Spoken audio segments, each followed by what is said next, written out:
What's up, all you cool cats and kittens? Welcome back to Meet the Critters. Figured I'd try that, and it felt awful. Every syllable coming out of my mouth.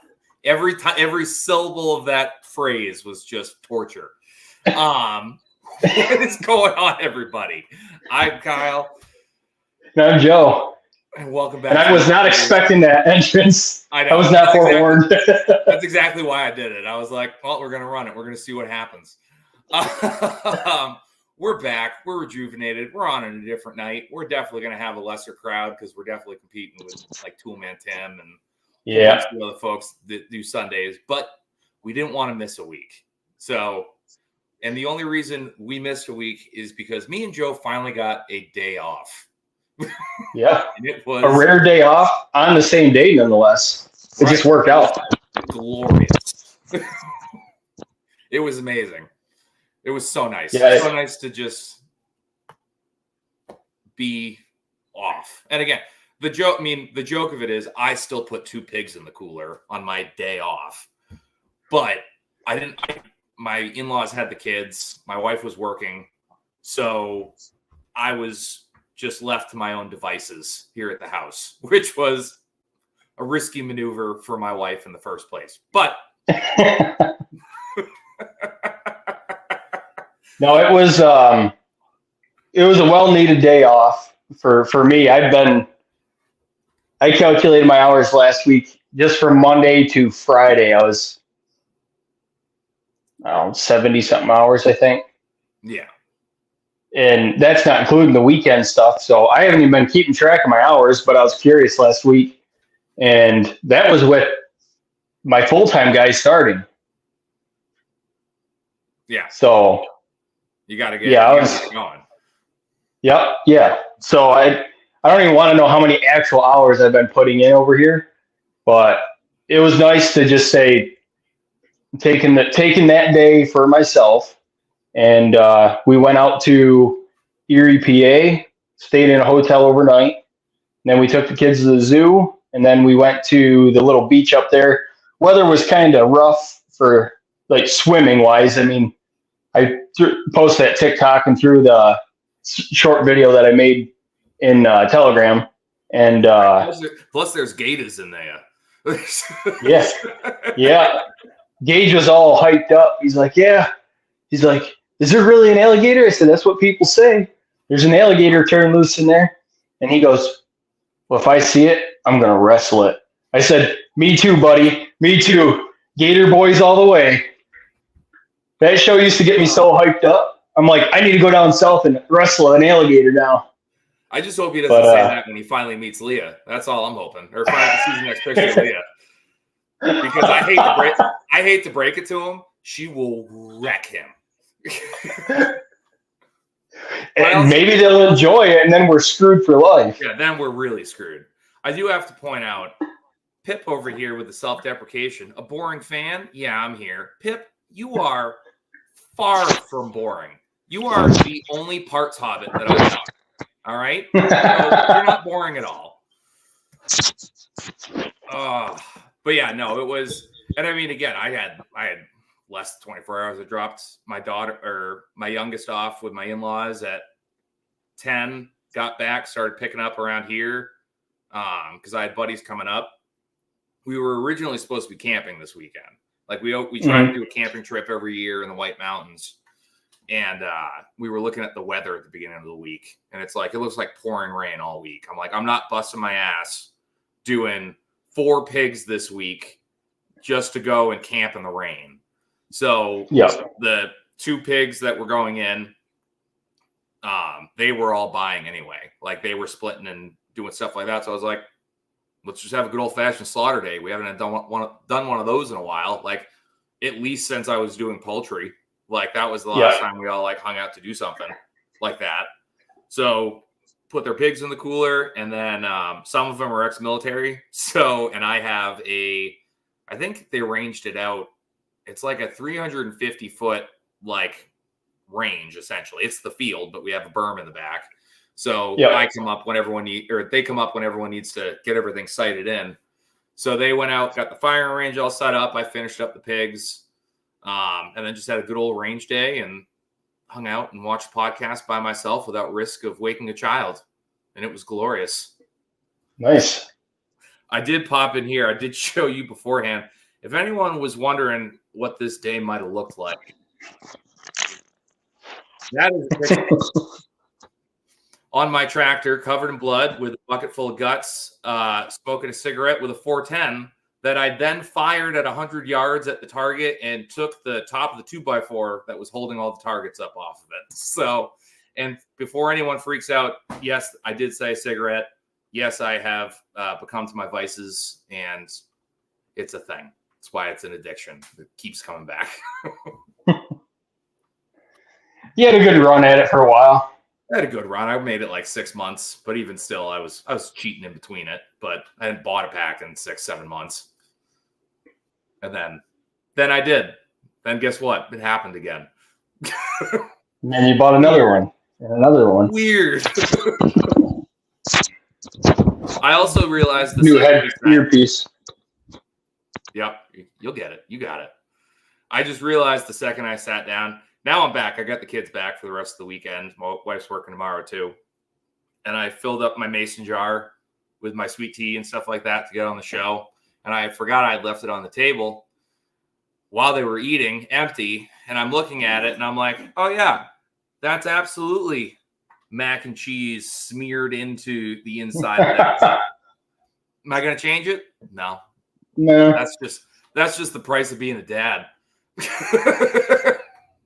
Yes, it is. I check everyone because we drink, bottled water usually because our spring house, I got to get it dug up. Somewhere in the top of that thing has a leak. So when it rains heavy, we get all this sediment from the top, which isn't good because you get contaminants in there. So we usually have bottled water, but I have a tendency, I'll chug 3/4 of the bottle, and drives Danae crazy, and I set it on the counter. And then I come back a couple hours later after work, and I'm looking at it, and like, I don't remember if that's mine or not. So I'm like, exactly looking for floaties in my water. Yep. Yeah. Both the kids have freaking. We don't have Stanleys. We're not affluent like that. Yeah. So my wife has like a couple Yetis and stuff like that, and the kids always want to drink out of it. So we bought like $10 like Walmart thermoses, and they love them. But every now and then they'll still go back to like Nicole's Yeti or something like that, and like they'll go to bed and she'll be like, "You fill my water. Can you also empty it and refill it? Don't just put more water in it," because Julie was eating goldfish, and I know they're swimming down. Yep. Yeah. But yeah, it's all good, and I can't describe the feeling, and you'll know it, and anyone in here who raises livestock will know it. The feeling of walking into an empty paddock and just being like, I don't have to feed anything in here. Oh my God. It feels so nice. Yeah, I've been looking at those meat chickens that are 6 months overdue of being processed. It feels like it's not actually that, but they're just like, they're massive right now. I mean, these things are huge. I have all the equipment and stuff. I just don't have the time to do it. Yeah. So now I'm just literally wasting feed at this point, feeding these stupid things. Well, that's what maybe this week. Yeah. Well, that's what these were. Like, they were just held back because the shop's been down. Like, yeah, that's it. Like, they've been ready to go. I will say I am somewhat glad they had that extra month. Both these two were at 200 pounds. Kevin was the best one. Kevin was the best one out of the group. He was 203 pounds, 1.5 inch back cap, friggin' gorgeous. And I'm like, fucking Kevin. That verbal abuse, Fran's onto something. He honestly, you know what? I never put it together. That I was aggressively verbally abusing that pig, and he is by far the best. It must be the stress. Like, it has to be. Yeah, listen, we've been lied to our entire careers. Stress does not cause bad meat. You need the maybe stress. Yeah, I was gonna say he's literally eating like it's his comfort food He's stress from eating. you verbally. That's the key, kids. You need to give your pigs anxiety so they stress eat. That's how they really pack on the fat. Uh, Speaking of pigs, I've got 3 beef and 2 hogs to slaughter this week, and the 2 hogs are actually from my breeding last fall, between my boar and that Mangalitsa cross style. So I am excited to process those this week, and I might try to get a short video on it. So I was hoping that I'd get a couple of those, and be able to see how they turned out. They look like really nice pigs. They actually don't look flabby and fatty like my first couple batches out of that Right. style. More tighter. They look a little bit leaner. They probably could have been finished just a touch longer, but I don't know what their feed regimen was, like how much they were feeding and stuff. But they look awesome. He said, "Yeah, I never had pigs that loaded this easy. I backed up to the corral thing and I opened up the door and these two hopped right in and I closed the door and away we went." I said, "Must get it from their dad because that freaking pig, you open up the trailer door, he just he walks right in and lays down. And he's like, all right, let's go. Where do I got to do my job?" But also speaking of pigs, I knew it was going to happen. Yeah, I was hoping you were going to bring this up. He ripped through my barn. Like 2x6 and 1x. Big old freaking hole in the side of my barn. I knew I had a good feeling that he would do. And I kicked myself because I said something. I want to say it was last week, or I was saying it on a TikTok video. I can't remember when, but I was talking about how well behaved he is. And he is. He's a great pig. But when you put an 800-pound pig behind a 1x wall and the sows coming to heat on the other side, I figured it was going to happen. So if they took, we're looking at December pigs, which it's not the end of the world. Like I can sell every single one. It's not the end of the world, but it's so fun. And it's, again, we're like best friends. We talk a shit ton and it's like mostly about this shit and how confident and how not even confident you were longing that you were going to be right. That it's like, I'm just gonna keep them in the barn, and that way I don't have litters in the winter, and it's all gonna be great. And I'm sitting here like, okay. Well, I wanted winter litters. I wanted, because I wanted to donate one of the piglets to the 4-H program to see how it fared against the show pigs. Is really what I wanted, but they can't be born before January 1st. Okay.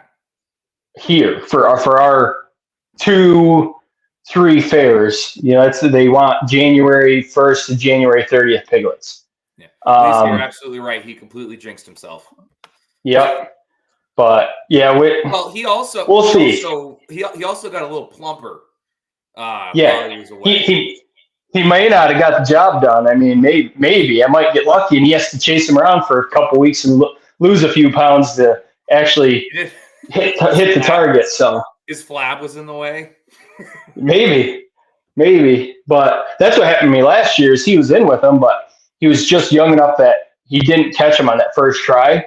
So the first sow farrowed middle of February, and the second sow was middle of March. So, but the crazy part about it is I end up going and looking at 2 of my February piglets because I'm going to be processing them out of my stock that I have right now, and they're bigger than the 4-H fair stock that were born in January. Right. They got a month jump start on them, and the 2 pigs that I looked at are quite a bit ahead of them. Right. So, but they're a little bit different build. Like they have that stockiness, but they also have more length to them than the 4-H pigs that I've been processing. So I don't know if it happens to work out that I have a litter after January 1st. I want to at least donate one of the piglets and just see how it fares. If it doesn't work out, there's a good chance that I'm going to get back into raising pastured pigs. Because over the last few weeks, some other things have been changing for us. which is a great thing. I don't think I've really talked about it on TikTok or anything. But my stepbrother Logan, which he's usually in here, he is moving back from Indiana, and he's going to partner up with me on the farm. And so that's been what I've been needing that. So much easier. Yep. And yeah, I'm so looking forward to it because once he's good with the farm stuff, he can do half the chores. I can do half the chores. I'm not pushed every single day to get them all done. We got two hands building fence and moving fence, and it's going to be so much nicer. And now I have a big difference. Yeah, and he's going to do some investments into the farm stuff. So now we got two separate investors going into it, and there's that. It opens up the option next year. He's moving back. I mean, here in a couple weeks. So we got the fall to really kind of get stuff dialed in, and then next spring we can really figure out what route we're going to do. Like, what do they want to do more of, and how we're going to grow the farm to try to get back to my original goal on making it profitable, an actual farm and not just a hobby. So, right. So go ahead, finish up. I was just saying that's going to be, no, that's good. You're fine. But no, that I'm just super excited about that opportunity. I've been hoping for something that to come along and stuff, and we worked out a situation that it works great for them and for us. So luckily they don't have kids or anything like that yet. It's just them and their dog and I think a couple cats. So they don't have a lot to bring home. But I'm excited to see where we go with it. So we'll see what happens. So Lisa asked this question, and I don't know the answer. Lisa, do pigs have richer milk in the winter like sheep? Winter lambs grow so much better. So I am not sure on that. I've never seen anything about it. Track. Yeah, I haven't fared enough in multiple seasons to really weigh in on that at all. I know mine are tanks, and I still haven't gotten the escaped 8 out of there yet. So they're just getting bigger and be able to put up way more of a fight when I remove their testicles. Yeah, I haven't had. I'm gonna knock on wood before and after. I haven't had any of the piglets break out of the middle paddock yet. They've been doing fantastic. They haven't even really tried. They've been nice, super good. The electric's good in there. They're just living their life. So I'm hoping this week I can attempt to get the rest of them moved and castrated and start really posting and getting them out. Because I already have a handful. Pip, don't put that goddamn negativity in the chat. Parts Hobbit. They need to start getting sold. But it's like, I don't want to post them right now and then have those people wait. I don't know. I should honestly just post them like tomorrow. Yeah. And then be like, hey, they're going to be ready in like a week. You just got to wait. I want to make sure like they're like castration cuts like start to heal up and like are doing good. They don't get a hemorrhoid or something. Like I don't want to like cut.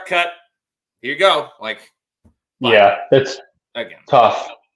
We'll get there. I know the person who's doing them with, like, who's helping me with it. He's taking 3 right off the bat, and he's like, "I don't care. I'll take the ones we cut. Like, I know what I'm doing." Yeah. I'm like, perfect. So we will see. Yes, Lisa, this litter is from Red, so we're excited to see. I'm excited, but I'm also like hesitant to see how these come out. Again, these last 2 pigs I put in were like literally what I wanted. Like in the image of how I was going to breed these pigs and what the meat quality was going to be, these 2 pigs are it. But it just took 16 months to get there. Mm-hmm. And it's like, even my buddy mentioned it. My buddy grew up around pigs and cows and stuff like that. And like, they walked out of the shelter. And he goes, that is the tallest pig I have ever seen. Like, because they just were tall statured because of the Ossabaw. Like, Ossabaws are short, but they're tall and lanky. And his mom and their mom is from the breeder I got her from. She's a super tall Hereford. But the shanks on them are fantastic because the shanks are massive and everything. But this is going to be my final test on if I'm going to keep the heritage genetics in, because the ones I have picked out are beautiful piglets that I'll be keeping and raising. And I think they'll be better than this last batch. But if they don't have a turnaround of at least like January, February is when I'm looking to put all of them in. That's when I'm telling everyone that, because when I sell the piglets, I'm selling them with a guaranteed slaughter, like guaranteed like a processing date. A little bit. So if they don't have a good turnaround at January, February, which is right around 9 months, I think, I don't know. I forget. But I get it. I'm the same way. Yeah, I'm going to have to really think about what we're doing with our breeding program, because I love having pigs. Absolutely love them. We will never stop. But if I want to make this profitable and not lose money on it, like more than likely we'll just stick with Herefords. I'll go find a Hereford boar and we will just raise Hereford pigs. We will not be getting rid of Red. Red will have his own little bachelor pad, and he will never leave this farm until he believes it himself. Even though he will just be a feed bill, whatever. Me and that dude, too close. Can't do it. But you're gonna give him the old snippy snip, or are you gonna let him have a little love every once in a while? I don't know. That, because I had that thought too. It's like, well, if we do that, it might just be worth it to have the vet come out and trank them and do it. But then I'm like, that sucks for him. Like, I want to keep his nuts. Like it's bad enough I'm not going to let him have pussy anymore. Like, now all of a sudden I'm going to take his nuts too. Like, that seems like a little heavy-handed. It's not a bad idea. Let's see, Lisa, what do we got? Here's a thought for you, Kyle. Keep the sows from this heritage cross, then put the Duroc type boar on them. Yeah, it's very true. I have thought about Duroc as well. Duroc, it does with my boar. I mean, the piglets I got out of my blue butts crossed with that boar, perfect, spot on genetics. That's what I'm looking for. Like I said, they're the perfect mix of hams, loin, and bacon. Right. I've got length, but with that length, I'm not sacrificing the side. You know how those really stocky show style pigs or commercial pigs, they have that large loin on them, like you see with your pork chops from the store. I've got the perfect mix of all three, and I'm raising that one gilt that I have right now, and I keep looking at her. I'm like, do I keep her? Do I find a young boar to breed her to? Just because the guy that was supposed to buy her just never came. And she's turning out to be a really nice gilt. And I'm going to have a hard time putting her in the freezer just for the fact that she's turned out so nice. But I've considered trying to find like a Tamworth or Duroc type boar to cross her on just to play with that. Yeah. Well, that's where I'm like, do I want to keep more sows? Because we're going to give Tally another go. We're going to try. I think that this year was bad, and I think it was a lot because of the weather. The week the litter was born, it was 95 degrees every day. Like, it was bad. And she had big piglets. I am slightly worried about Fiona just because, again, I need to get the piglets off and I need to get the feed to her and just let her grow back out. But I'm worried she's stunted. I'm worried she might be a little stunted now because of it. But we'll see. So, but again, it's like Tally, and it's so crazy how genetics work. Like, when you see them in real time, when you have two pigs, same breed, bred by the same boar, pigs born a day apart. Tally's piglets because Red does have Duroc in them. Her piglets are just tanks. And it's like not the way the Herefords are tanks. Herefords are tanks as well. But the hams and the shoulders on these freaking things are gorgeous.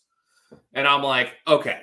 So I'm liking how that looks. And it's like they have been progressively bigger than the last batch of piglets, which is a good sign. We're getting there.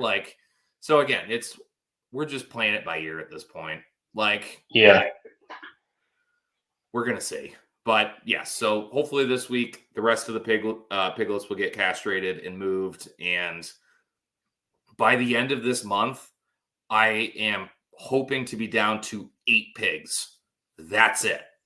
And that will be glorious. Yeah. I for a very short while before I knew Logan was moving back, I almost considered getting rid of all the pigs. Zach, how we doing? Digger? What's going on, Digger? Yeah. Appreciate you guys hopping in. And also, Lisa's got a bunch of good ideas. I know. The vasectomy almost seems worse. For some reason. And I don't know. He's just my dude. It would be like if, for some odd reason, I was in the decision making of whether or not you were getting a vasectomy. For some reason, that's what again, he's my buddy. I love Red. He's my dude. I don't want him to lose his nuts or I don't know. It's just weird. I don't know. But I'm going to struggle getting rid of Mr. Pig because he's a sweetheart. You don't. Oh man, he is awesome. Even he's out with the sows right now. I can scratch him down and everything else.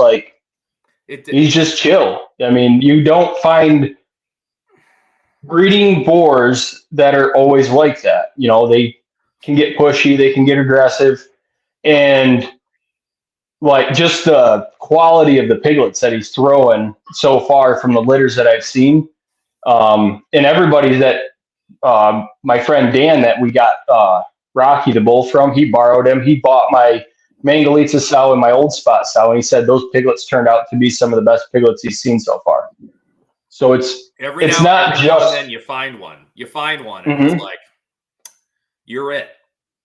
You're it for a long time. And the day I have to sell you, if I have to, is gonna be a hard one. Because it's I think about that every now and then, and it's I saw Lisa's comment. I'm gonna bring it up after this point. The day because I talked about it here on the podcast and on my YouTube and stuff like that. The day that I had to put Senor down, I cried like a bitch. It's tough, especially when you do grow attached to these animals, and it's dumb you get attached to boars so much because they are one of the most useless animals to have around. I think that's why you get attached to them, because they're usually just by themselves somewhere, just off doing whatever. And it's I'll give him a little extra love because he's out here by himself. Well, it's the same thing with bulls too. Yeah, I've gotten really lucky, knock on wood. I've gotten really lucky with the bulls that I've found for my breeding boars, and they've been calm, easy to work around. And so far, Rocky's only been here. It's been about a week now. And do I trust him? No, I haven't been around this bull. But has he been very respectful? Yes. He hasn't gone through fence. He's not bullying the calves like those 2 jerk steers that I had. He's not bullying the heifers. He's not bullying the cows. He's checking. He's doing his job, and he's just chill. I went out last night because I hadn't seen him since I left, and I moved into a new paddock, and I just wanted to make sure, they're there. And I've noticed a huge change in the demeanor of the whole entire herd since I've gotten rid of those 2 steers in their cooler. Oh yeah. Pearl, my breeding age heifer out of Bertha, I almost put her in the cooler because she kept getting out. She was pushing fences. Right. Knock on wood, she hasn't been out since those steers. All of my calves, all 4 of them, every single day for the last 2 weeks before I got those steers separated, they were out. They were out in the road. They were out of the fence. People are stopping and saying, "Hey, you got calves out in the road?" Not one. I mean, the new pasture, I put a second strand on the bottom, trying to keep them out of the neighbor's lawn, being respectful, because I do not, if I lose that lease that I have on his property, I don't have cows anymore. And if I do, it's only my 2 milk cows. I don't have the space on my own property. So I'm trying to do everything in my power to be respectful and keep a good thing yes. But ever since I got rid of those 2 steers, the calves aren't pushed out, the heifers aren't pushed out. I mean, those steers were just bullies, and the one was only a year old, but he hung at 500 pounds. Yeah, that's pretty good for a dairy beef cross steer. And I mean, he's just over a year old. And Ace, he was almost 700 pounds, I think, just shy of 700 pounds, which is good for a dairy cross steer. Also, yeah, he had decent fat cover on him. Not as much as he would have had if I let him get to the fall, but he was just getting to the point where every day he's out of the fence, pushing the other cows around. Yeah. So his time came, and it was a huge relief. And I also got rid of that Hereford heifer that my old boss had here that was on my nurse cow. Not that she was bad or anything, but she wasn't mine. I didn't really need to feed her another year. One less cow. Yep. And he needed to get her back, and it just happened to work out that the guy that hauled the bull for me is good friends with him. And I'm like, "Hey, I got the heifer in the barn. He's cool with her coming back. If you guys can haul her." And we loaded her up, and she went back. So, all right. So I have to give Lisa a hard time right now. Her first comment is, "What is the deal with men and their nuts? I can't wrap my head around it." You can't wrap your head around it because you don't have them. It is the most sensitive part on our goddamn body, and we have just been genetic memory over the eons of getting hit in the testicles. Just have this sense with them that we don't want them hurt. And even your biggest enemy in the world, if they have nuts, you also don't want them hurt. If they get kicked in the nuts, you still go yep. I don't like that. It's tough. It's tough being us. And then also, she says, you speak of your boar so fondly, but you don't like the poor little pony. He is not a poor little pony. All right? He is a 34-year-old drain on my bank account. That's it. He's fine. Again, he's my easiest chore. I don't know why I complain about him so much. He is just easy. He's just a spot filler. He's filling spots that I could utilize and could free up 10 minutes of my day. I really have no issue with him. It's just funny to yell at him. Or I don't even yell at him. I just bitch about him on the internet. That's it. Yeah. And it's not even like I'm being creative about it either. You could go on TikTok and find a dozen dudes like me complaining about their wife's horse.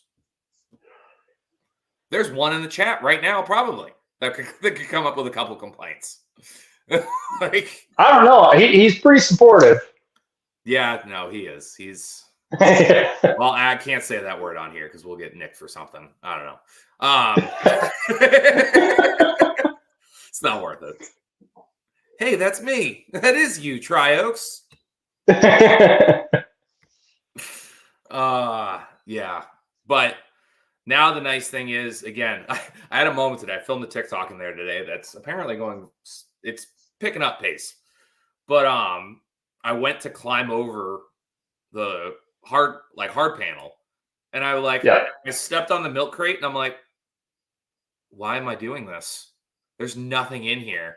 And I ran into the barn and just ripped all the wire off and just chucked a 16 feet piece of pig panel to the side and just stepped over the little tiny electric fence and was like, oh, it was such a freeing feeling. I was like, this is amazing.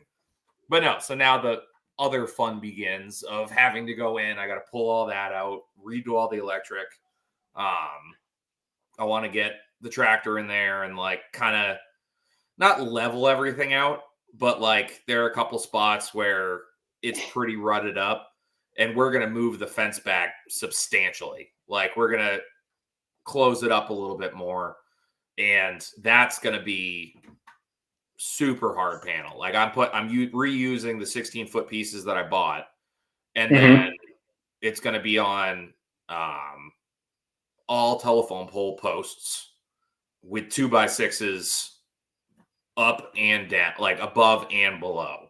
Because I'm like, what's going to be in here? It's going to be winter piglets where the electrical's funky, and my board. Again, Red's a sweetheart, but still, let's be fucking sure. Like it's no one has ever complained about over fencing. Well, they've complained about doing over fencing, but then you never hear that person complain about their animals getting out. Yeah, I think that's going to be next year's big project. I'd like to start some in the fall, at least get a winter pasture for the cattle secured, or at least a perimeter around the property.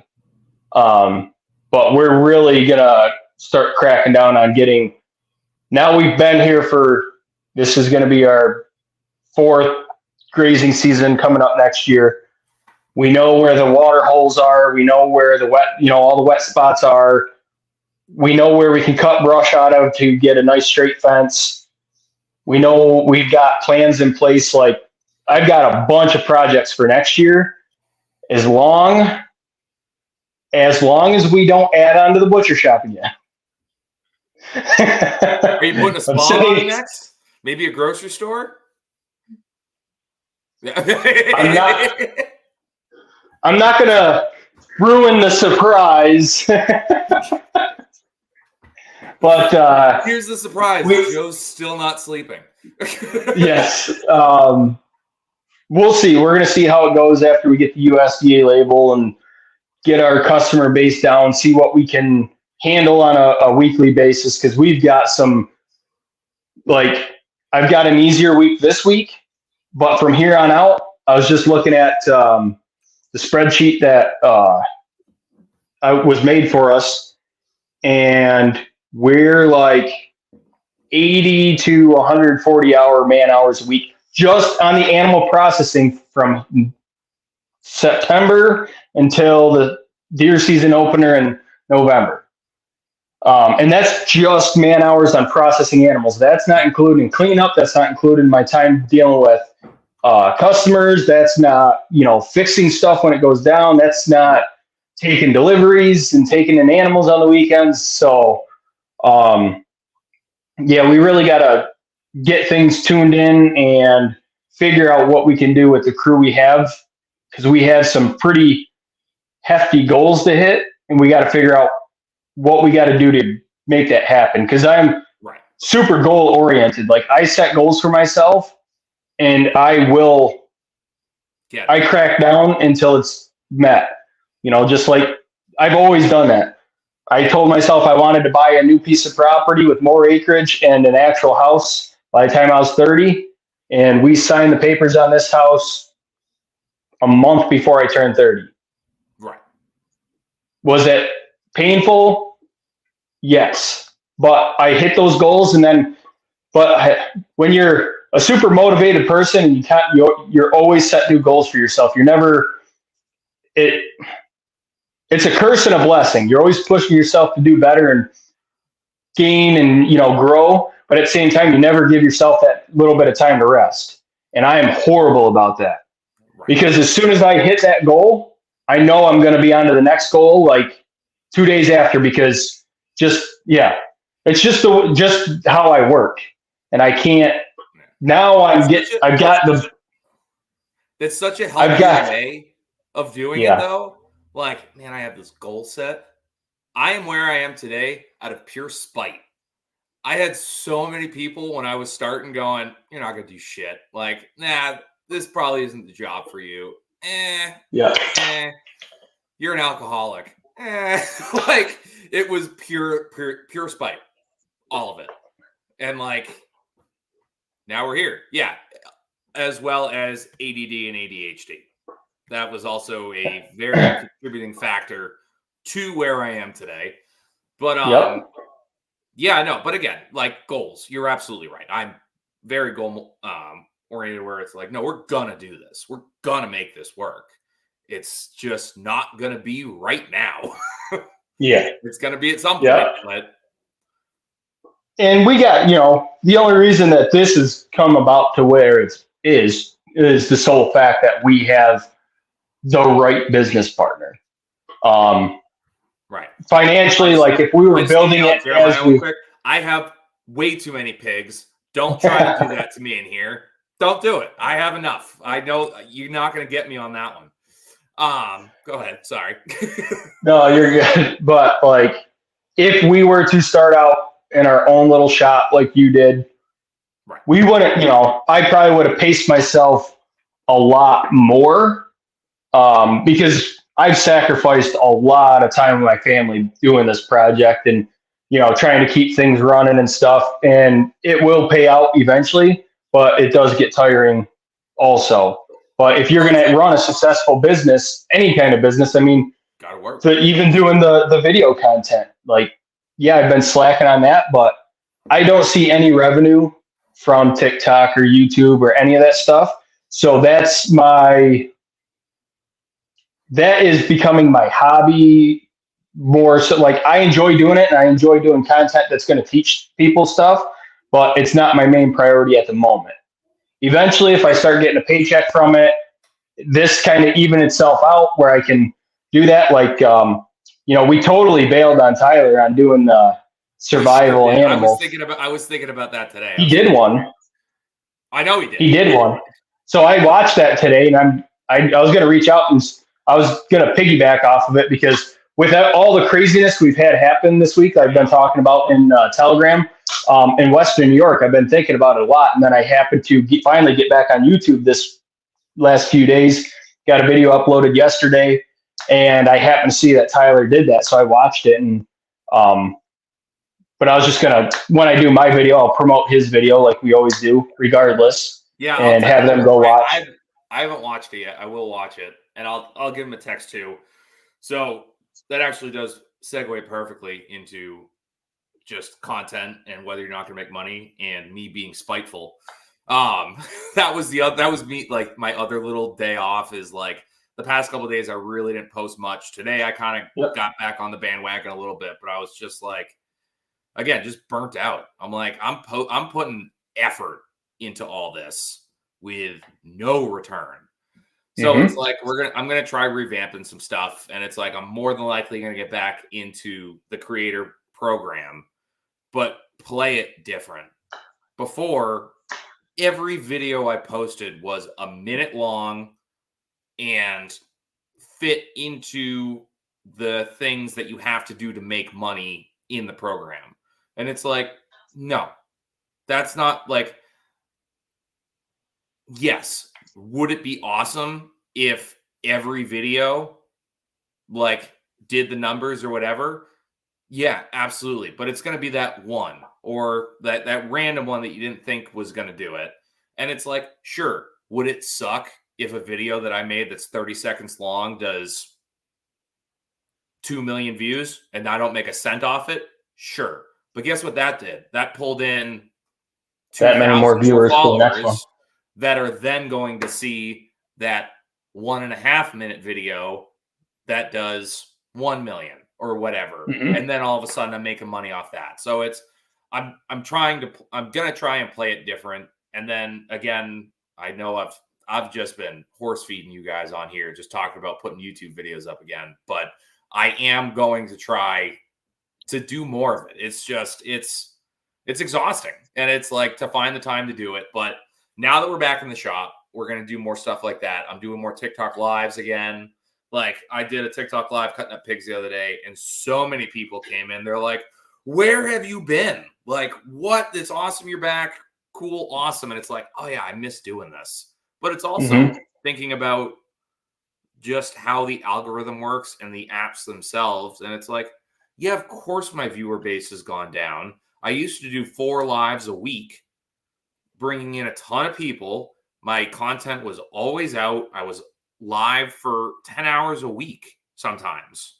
And it's like, yeah, of course, now that I'm not live for 10 hours a week, I'm not getting that. So we're going to pick that up and just kind of keep it going. And we're going to figure it out. But yeah, again, I'm blatantly doing this out of spite at this point. I'm like, you're like, TikTok's doing, again, they have no idea who I am. They don't. I just hit whatever knobs and switches I'm not supposed to hit in the algorithm, and I get stuff tanked. It is what it is. Yeah. But it's like out of spite, I'm like, no, I'm gonna make money on this app. Like I'm gonna get to the point where I have so many followers that it doesn't matter, and people, if they do start screwing with it again, people are gonna be like, this is dumb. Why isn't this work? Like, so. We're going to get there. I'm going to be famous, kids. Don't you worry. I still haven't done my Survivor audition tape, but I was going to say, plan on doing it. He's not on Survivor yet, but he will be. One way or another. He is going to be. They're casting the new season. You better hurry up. I know. Well, they're going to get sick of hearing from all of us eventually.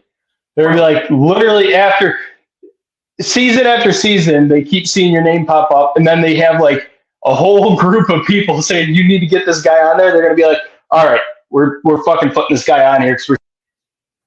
Right.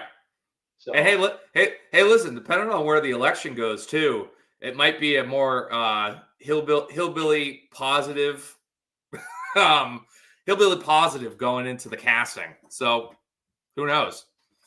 I might just be too dangerous for what's going on right now. Maybe. Famous, infamous details. Yeah, exactly. Yeah, no, that's it. I am more of an infamous person. I'm not a famous person. We'll see. I might be both. We'll find out. Never know. Never know. Don't forget about all of us when you become famous. Oh God, no. I'll still be down here slumming it in the mud. Be like, listen, I got all these millions. I don't even know what to do with them. I've started burning some of it to keep warm. But it's good to see you guys. What's going on? Like, I don't even know anymore. I'm a pig farmer in crippling debt in northern New Hampshire. Let's go. Yep. Yeah, you're trying to, and we're right there with you. Any small farmer, first generation farmer, you're gonna, unless you started with a really good job, unless you started with a really good job and you have the savings to back all this, you're going to have some kind of debt. It may be, even if it's just mortgage and stuff. Like we don't have tractor yet. We can't afford a tractor. Besides the old Farm All H, which I haven't even done a video on because I got to get a new starter and stuff in that thing, in a battery. I haven't even got to use it this year because I've been so busy over here at the shop that I haven't even touched that tractor. And I bought it over the winter. Right. But I haven't even done like any videos on it, no reveal or nothing. So we'll get there. I mean, honestly, this is why there's not more fame. Like, I feel like this is probably why there's not more famous or like viral farmers. Because it's like, I don't have time for this. Like, we're just the idiots that shoot ourselves in the leg time-wise to do this. Like, yeah. I don't know. And that's where the TikTok comes in. I'm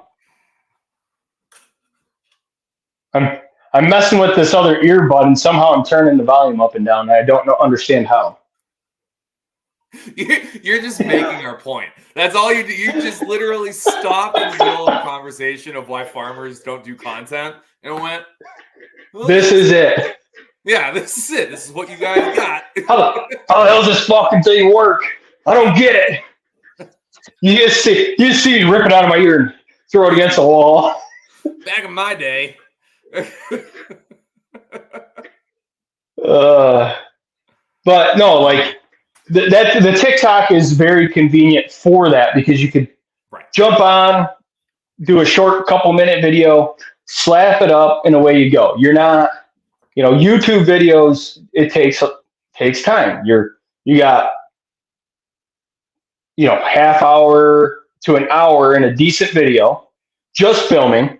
Then you got at least that much time in editing, trying to figure out the music you want to put with it, and then doing your cover photo and everything else.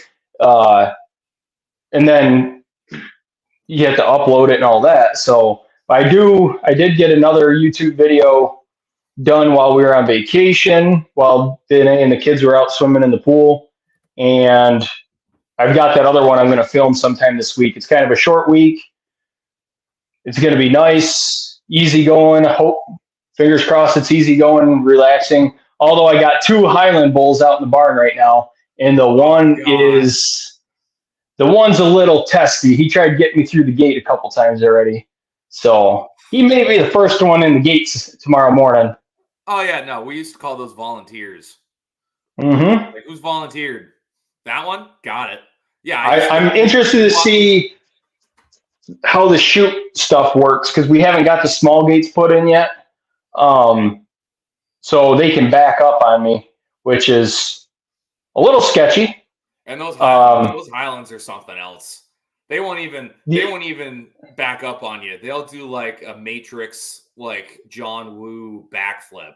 Yeah, because they're small enough. But I'm interested to see how our chute holds with the longer horns. Like, how are we going to get them in there? How are we going to get them out after we shoot them?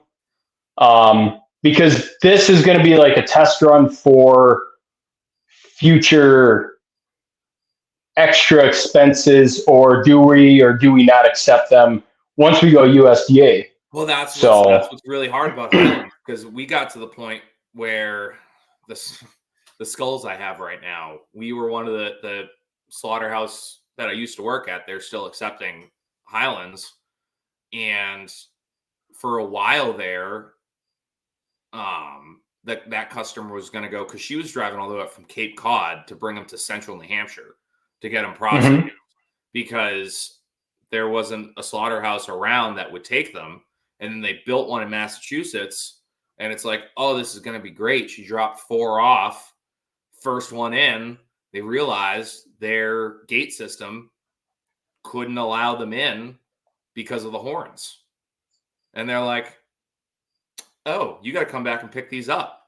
And it's like, oh. So it's, again, the USDA systems are not built for Highlands. No, and that's not.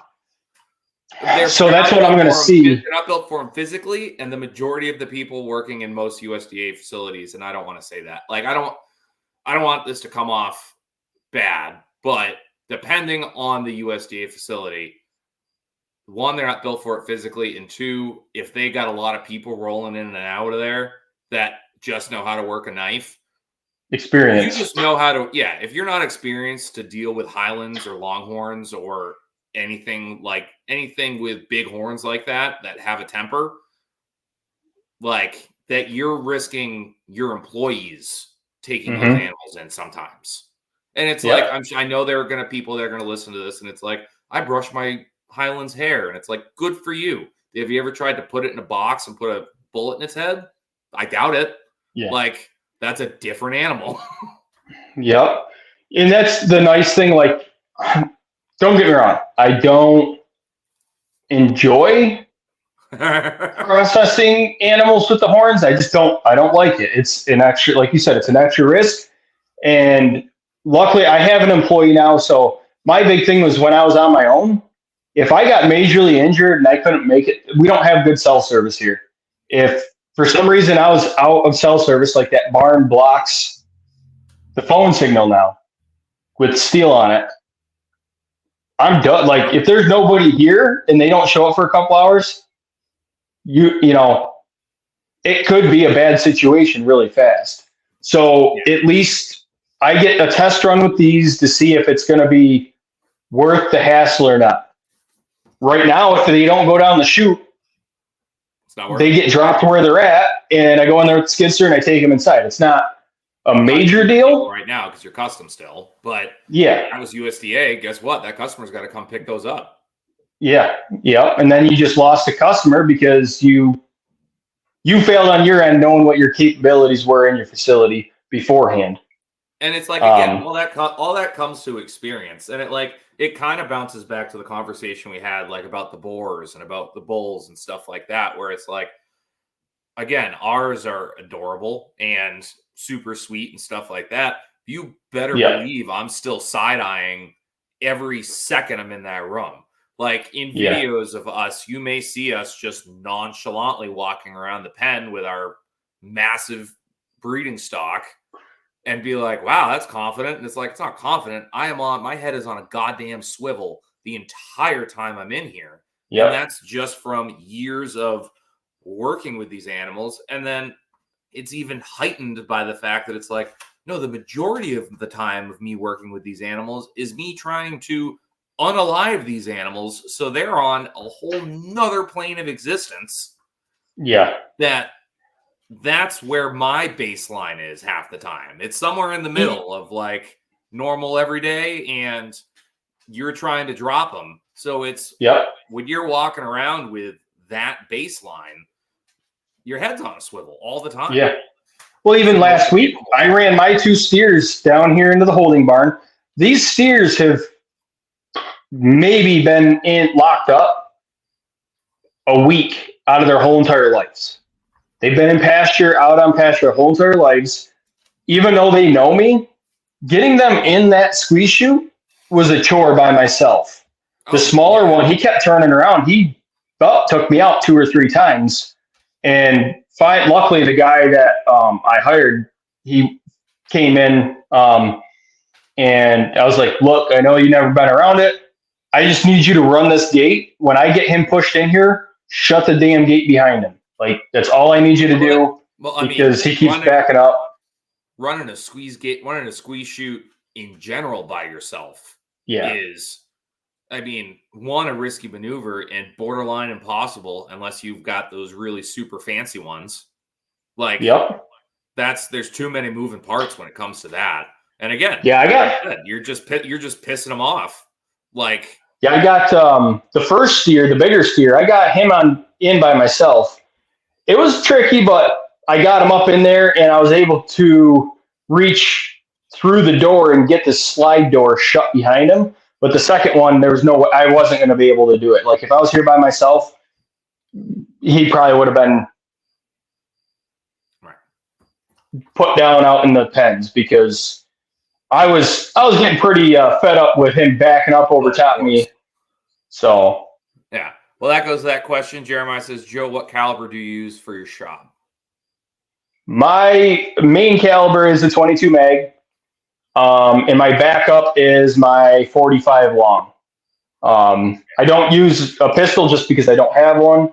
I have a lever action 45 long. It's just what I have. I probably use a 44 for a backup. I like the 22 mag, but we are also looking into captive bolt gun and hog stunner for the shop. Going USDA, it's a lot safer. I've used the hog stunner. I've never used the captive bolt gun, so it's something that I want to get and use for a while before we go USDA, so I get that experience with it under my belt. We were laughing about it yesterday because I use 45 long for everything. Like, that's just what I do at this point. Like, I'd rather have a little overkill than underkill, honestly.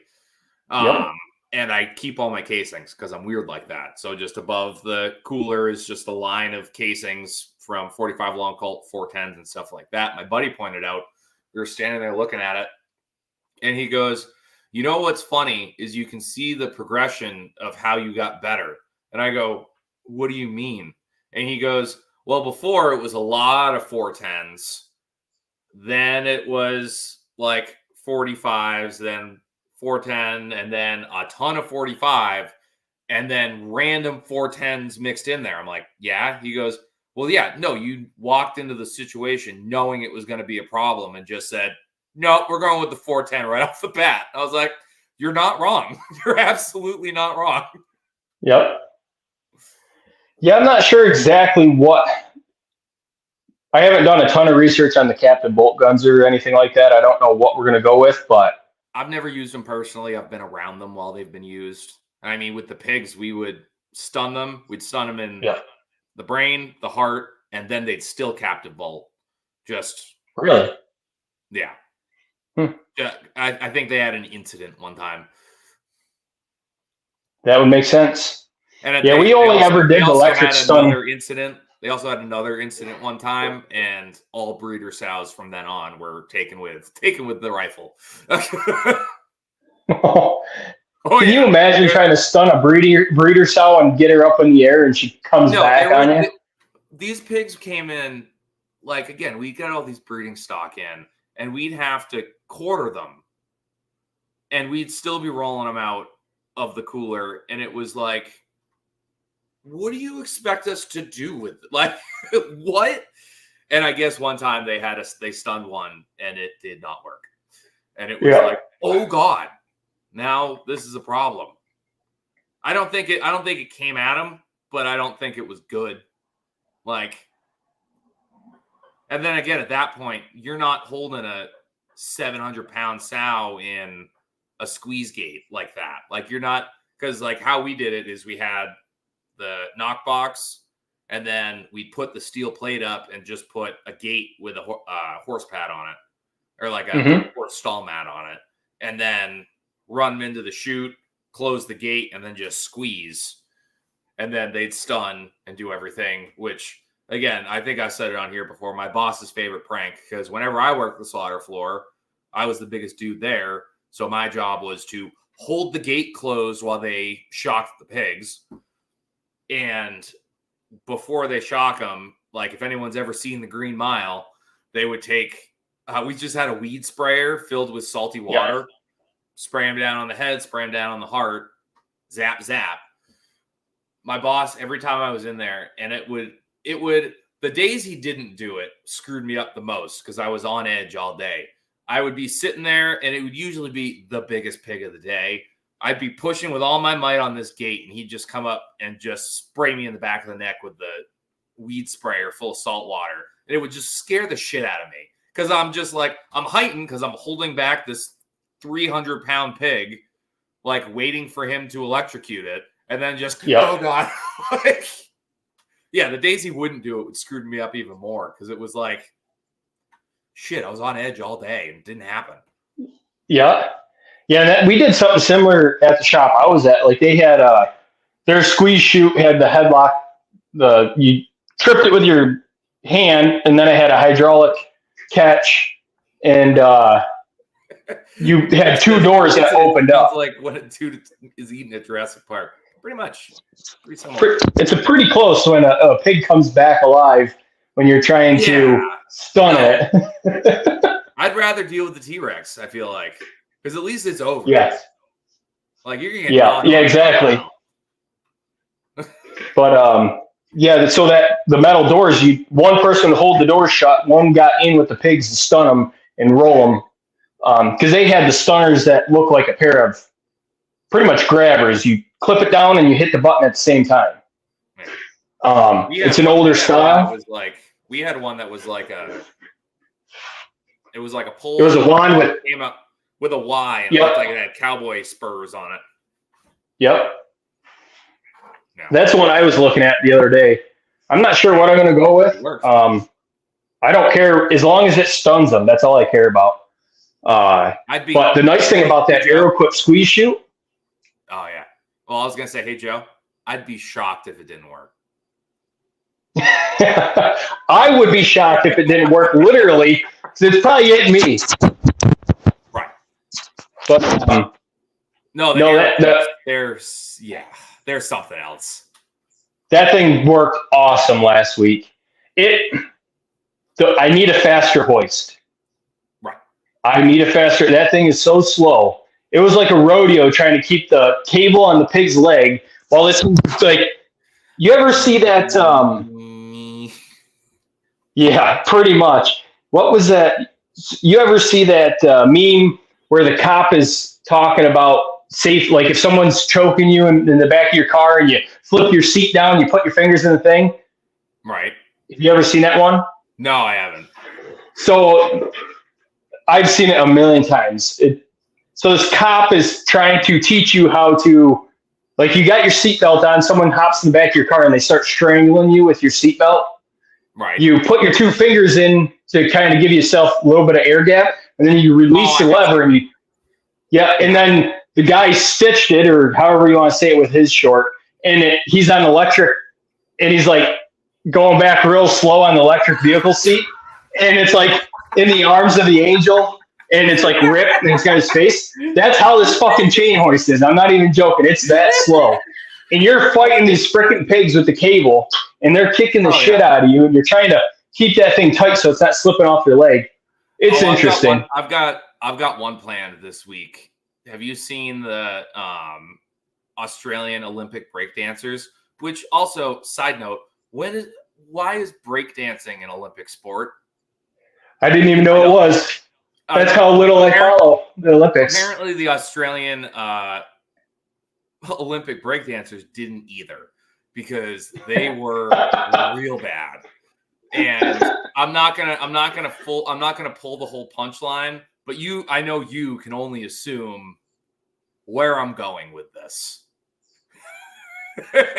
So yeah, look out for that. I'm gonna get Olympic real quick. We went a little long, but who gives a shit? We're having fun. Yep. Joe, where can everyone find you? Well, here every week with Kyle on Meet the Critters. Over on the Critter Crew Telegram chat. I'm in a couple others, but I've been kind of in and out as I have time. Blake Slakers on YouTube, TikTok, and Facebook.